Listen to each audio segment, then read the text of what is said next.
Look, there are a lot of iPhone 16 videos floating around the internet right now, and that's completely fair. In fact, if you want to learn more about Apple's latest offering, I encourage you to go support our fellow creators. But I want to take a step back and examine my past year living with Apple's best iPhone, the 15 Pro. I've been to a few countries with this thing. I've dropped it a couple of times. It's been through a lot. I've shot a ton of content with these cameras, and it's actually got the latest iOS 18 update. So if you're contemplating on getting an iPhone, but you don't want to spend $1,000 on the 16 Pro, you've come to the right place.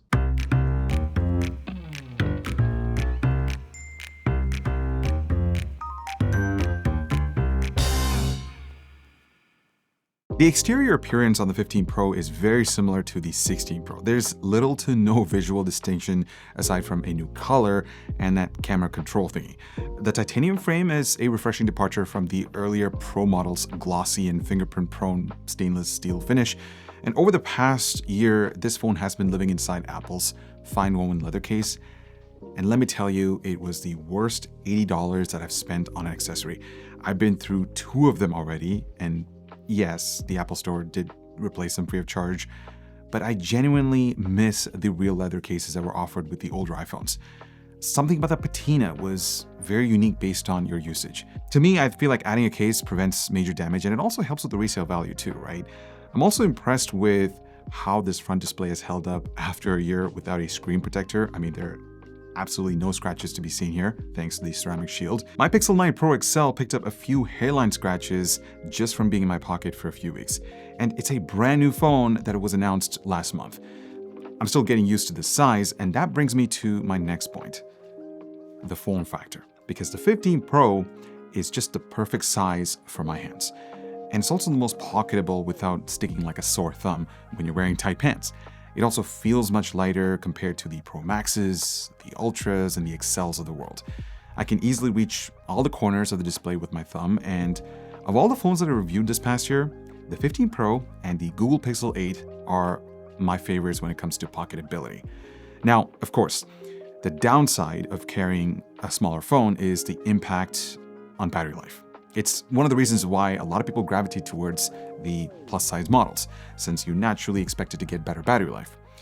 This phone has been very mixed for my usage. When I spend most of my time in the studio, I wrap up my day with around 60% left. And remember, this is with very mild usage like messaging, checking Instagram for a short time, and watching a few YouTube videos. But when I push it, and I mean really push it, like using GPS when traveling, shooting photos and videos, doom scrolling through Marketplace for cars, in addition to all the basic tasks, it won't last an entire day. I have to carry an external battery bank to alleviate my battery anxiety. I've also noticed the Pro models year after year keep constantly getting worse battery life, and this could be related to a few things. First of all, it could be the slightly power-hungry A17 Pro chip, and of course, the super bright display. I like the switch to USB-C thanks to European regulations, though I did wish if it had faster charging standards like some Android phones. It takes about an hour to fully charge. My battery health is sitting at around 97%, so there's still plenty of life left. I did notice that this phone doesn't handle hot summer days that well.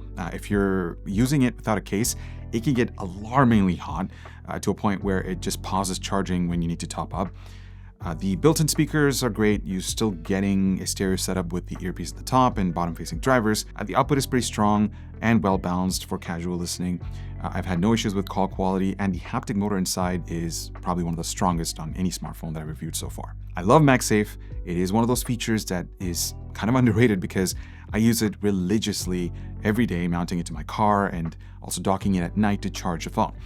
Something about that snap just gives me confidence that it's secure and working. This action button is new for the 15 Pro. It allows you to map different functions like enabling different focus modes, or launching the camera, or turning on the flashlight, or launching shortcuts, which can basically run any scripts within iOS. So I set it to turn on my living room lights that have been linked through HomeKit, which is kind of neat. This OLED display hasn't improved all that much over the iPhone 14 Pro because the bezels, Sure, they're slightly thinner, but the tech inside has remained the same. Like, you're still getting 120 Hz ProMotion and 2000 nits of peak brightness upward. The resolution is pretty much the same as well. Really nothing major here. The auto brightness setting works pretty well. I think Apple has fine-tuned the ambient sensor to deliver a seamless experience when you're using it throughout the day. The lowest setting is very comforting to my eye. It's not the best display on the market. I think Samsung leads the pack with the S24 Ultra, since that special coating reduces reflectance by 75%, resulting in even more immersive experience compared to the iPhone. But even after a year of use, the iPhone's remarkable fluidity in visual cues is a testament to the hardware and software optimizations. Regardless of the app that you're using, whether if it's scrolling, navigating to the homepage, switching between apps, and opening menus within an app, it's just frictionless. The color output is excellent, but I could say the same thing with a $300 or $400 smartphone. Smartphone displays have peaked a few years ago. And fun fact, the 16 Pro's display is the same as the 15 Pro, only larger, not innovative. Face ID works pretty well for me in various lighting conditions, but it still struggles to unlock when I'm wearing sunglasses. I also love the convenience of double pressing the power button to activate Apple Pay, because essentially Face ID authenticates you, and then I can quickly scroll through my loyalty cards if I'm gonna scan for points, and then choose my preferred method of payment. It's the little attention to details that contribute to a better user experience. Speaking of payments, here's a quick word from today's video sponsor. To achieve perfection, sometimes you have to change the game. That means finding something that embodies modern design with a refined, minimalistic aesthetic that can easily be adapted to reflect your environment. Sculpted with precision-crafted weights for enhanced stability and style, whether you seek the perfect typing rhythm, a unique tactile feel, or unobstructed functionality, Drop's CST M80 is a TKL marvel that's sleek and bold, designed to dominate your workspace. Check it out down below.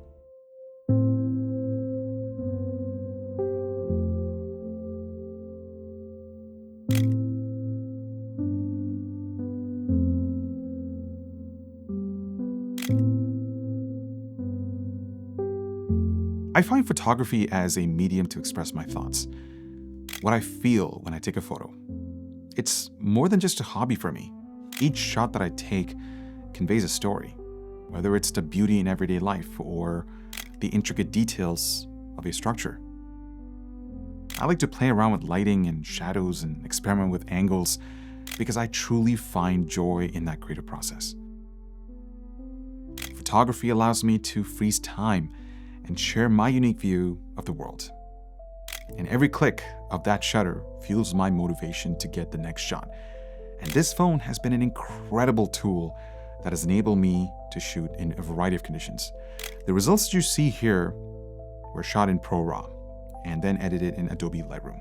Unfortunately, enabling ProRAW requires navigating through the General Settings tab rather than being directly accessible in the main camera app, but it's a one-time set it and forget it type of thing.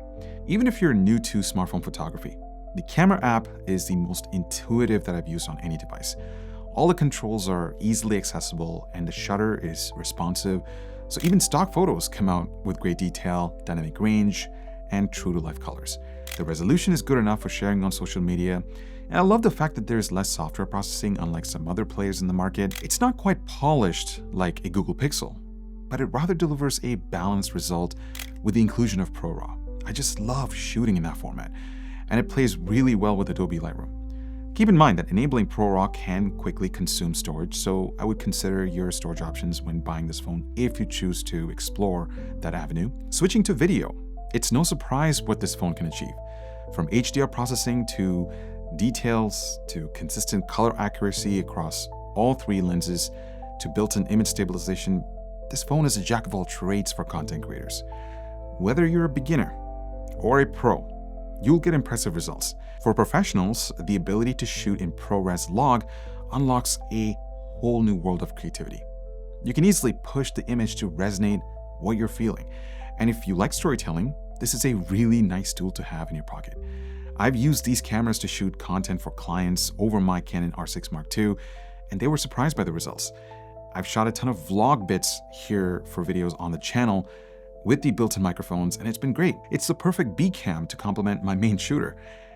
However, just like with photos, this phone lacks a native Pro mode for fine-tuning things like ISO, shutter speed, white balance, and focus points.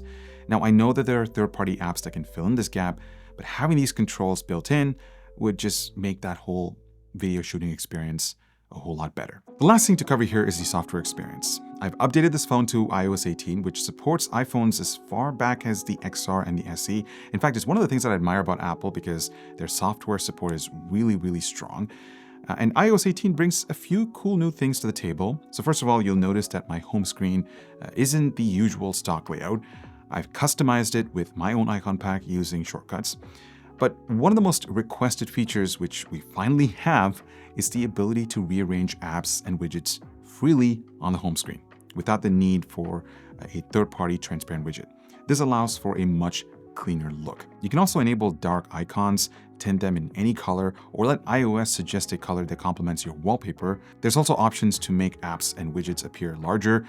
Personally, I'm not a huge fan of the tint feature, and dark mode, in my opinion, just looks a little bit too aggressive. When you're adjusting the volume, the edge of the screen reacts to that action. Control Center got a major update. It's now grouped, and you can rearrange controls based on what you use the most.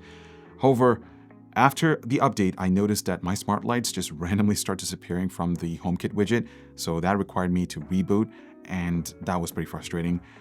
There's finally RCS support. Basically, Android users can now receive high-quality photos and videos, view read receipts, see typing indicators, and create group chats a lot more easier. Safari has a cool new feature that hides distracting elements when you're reading an article or anything like that, where there's a lot of ads. And the animations while reading these pages, I mean, it's pretty cool. There's a dedicated passwords manager app, game mode, which reduces audio latency, live audio transcription, math notes if you want to quickly crunch some numbers within the Notes app, and the much hyped Apple Intelligence. But here's the catch. It's not available yet, despite Apple pushing it hard at the September keynote for the iPhone 16. It won't be released until December, and that too in only beta form.